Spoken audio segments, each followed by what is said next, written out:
I'm predominantly in the box producer, mainly because when I first left school and I started producing and I was doing these college courses, I didn't have thousands of pounds to spend on hardware. You know, I just left school, I didn't have a job as such or a career at that point. And then the course that I started at Access to Music, you know, showed me that you can do the majority of the things in the box. You don't need all this expensive hardware and everything to get started. And that's kind of where I learnt my profession and my trade from there.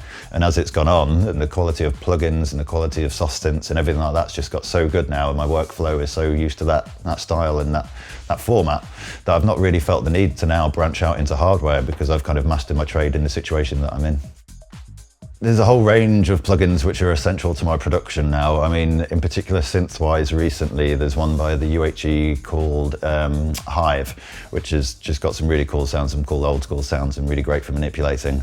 And the other favourite synth is also by UHE, and that's called the Diva. And stick that with the Moog emulator and the sub-boom bass, and that's pretty much the four must-have synths for me, and the majority of my bass lines and synth sounds will have come from one of those four synths. The in-house Logic plugins are great, yeah, but it's always worth getting some really cool third-party ones. I mean, the Sound Toy stuff's great, the crystallizer for mangling stuff, things you couldn't even think of programming will come out of that. I mean, there's the saturators or the T-Rex mastering suite, and there's the Homeboys delay. There's very specific delays or reverbs that are used for particular kind of sounds, so it's worth having a bank and getting to know your plugins and know what works best on, say, a chord stab, or what will work best on a vocal, and getting to learn all of those different things, and then you'll create your own kind of sound from experience and preferences of which plugin to use on what kind of sounds. House music's always been based on sampling, you know, from the very word go. There used to be sample of the old disco records and then the house beat program behind it, so it's always been there. But predominantly since the digital age, and in particular since the introduction of Ableton and sample CDs quality's getting a lot better, you even get construction kits and full loop packs and everything like that within these sample CDs, which for me isn't very creative, just chucking these loops into a folder and pressing loop and putting them together. That's more like building bricks rather than creating bricks. So I like to pick out the samples and use some as maybe a referenced sonically that's crunchy and EQ things around them. Or most commonly, I'll just listen to loops for one single hits and single banks or little effects or twerks, and then I'll bring the loops in, chop them up, mangle them, reverb, reverse, pitch them down, whatever, but I'll make the sample my own 99% of the time. Occasionally there'll be a shaker sample or a little tam loop, as you'll see in the introduction or in the tutorial, that'll work perfectly and just sit in the background, but the majority of the time I like to get creative and personalize these sounds, and then it's really something that you've made rather than something that someone else has made and you've just chucked together.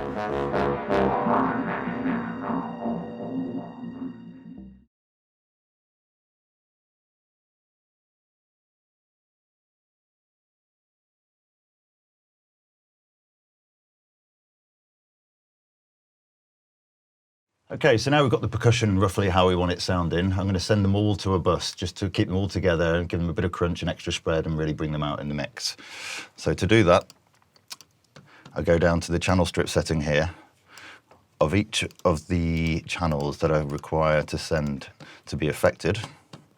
And for this, I'd probably do it for the majority of the samples I've used. And if I send it to bus 1 here, you can see I've got a setting there called perk, crunch and spread. Now, on that channel, I've got a sequence of plugins, as I'll show you here.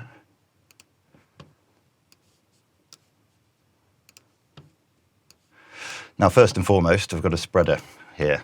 So this will then tell you how much of the stereo field the samples are currently taking up. So if I play and it doesn't stop, just the open head, you can see there, that's actually quite spread for a hat there. If it was mono, I can show you the difference. The line would be straight down the middle there. Put it back into stereo, and you can see how the wave's filling up the stereo field. So if I wanted to spread that even further, I could activate the stereo eyes button here, and then you see we've got the frequency ranges relating to the bandwidths here, 1, 2, 3, 4, 1, 2, 3, and 4. So obviously the majority of the frequencies are up in this top end here. If I push that up, you can see the wider that's getting spread, and you can hear it's now starting to come out of both speakers a little bit wider in the stereo field, and the same with the tops. Now that's an extreme version just to show you the effect of the plugin itself, but I'd use it in a lot more subtle manner. So if I go through and send my clap, there is actually a quicker way you could do this.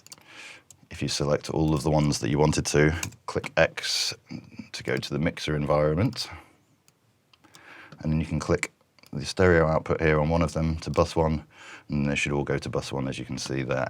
So that's a little time-saving trick for you. Now, everything percussion-wise, barring the kick, which we want to keep down the middle and not affected or spread, because that's the main weight. Send the crowd atmos to the bus, put it in stereo. So now if I solo that bus, still got the kick going through there, we don't want that.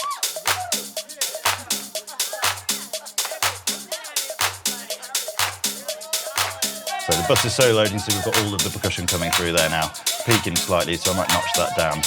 But it doesn't matter too much if it peaks a little bit there, but we'll notch that down in a moment. So I'll get back up the chain of effects here, and this second in the chain is a saturator. Now I've got this set up just to give the percussion and the top ends just a little extra crunch and a little bit more brightness here. So if I play this for you and mute it, you can see that in the mix it kind of shrinks down and goes a little bit dull.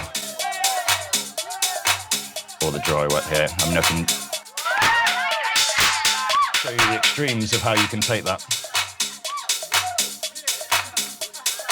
But I don't like to use it too extreme. If you happen to use it too extreme, then your original samples are too dull themselves. So it'd be worth going in and EQing each one separately. But if they're in the right kind of ballpark, once you group them, this is good just for that extra finishing ting.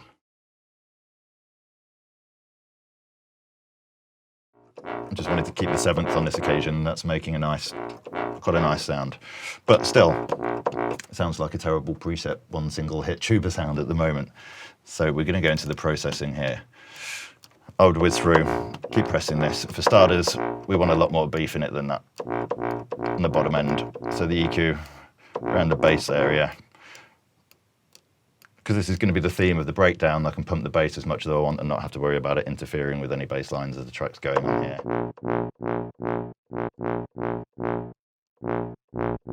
So I can really go extreme with this if you want.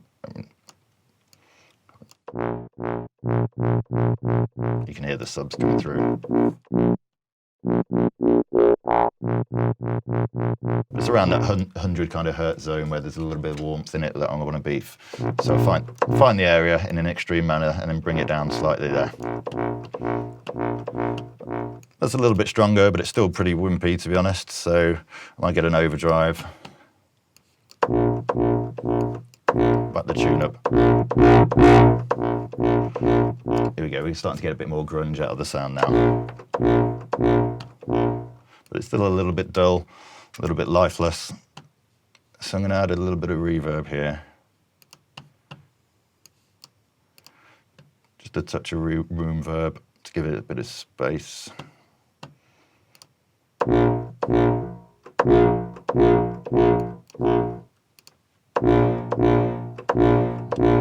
That sounds pretty nice to me. Notch that down a touch. But again, it's still quite dull. So what you could add on there, you could go several ways. You could add a T-Rax distortion, saturator, EQ, specialize the exciter here. That'll bring out the harmonics in the top end. And that's really bringing out the top rasp in it now. There's an extreme effect, and you can choose the frequency range you're affecting here.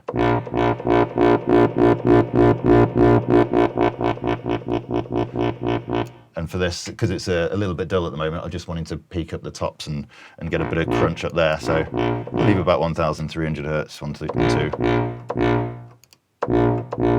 As you can hear, it's brought it to life a little bit there.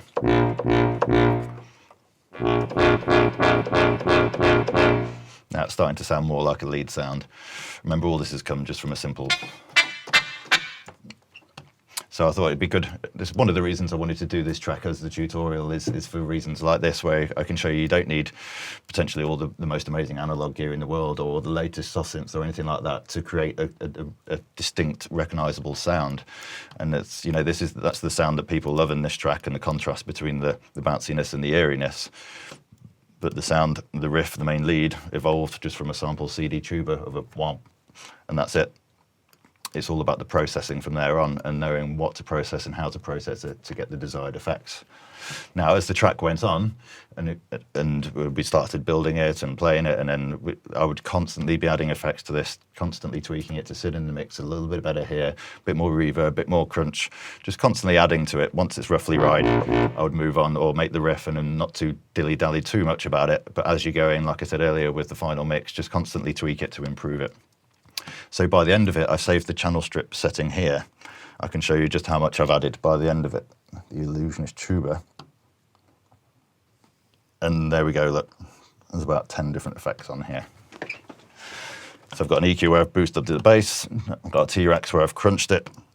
I've then got a space designer, then an overdrive, then a delay, and then a dynamics pusher with the isotope, then another delay, then another reverb, then that exciter I was using right at the end.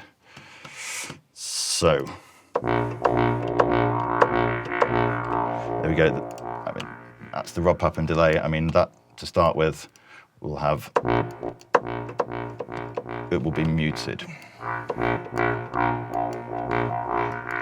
But later on I require the delay for various effects and leads into breakdowns, and you'll see what happens for that a little bit later. But if I was to go through this sound and mute all the effects as I'm playing a hit, you should hear the difference each bit has made to the sound. So I'm going to turn them all off here for you. I'm just going to draw in a simple pattern here for you, just so I can loop it and play it and flick through the effects. I'm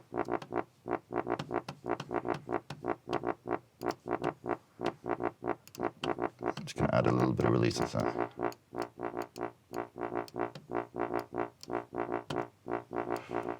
I'm going to put the seventh on it like I did when I was playing it.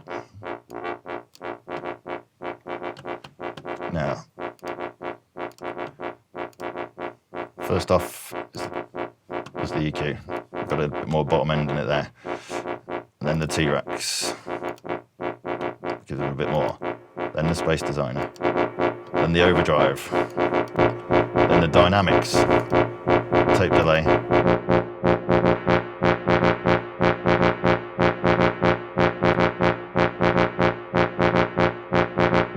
So there you can hear, running through the effects, what each one has added to it there, and how we've gone from just a simple little tuba sound to something that sounds a little bit bigger and a bit more like an identity sound, not just an effect or a little stab.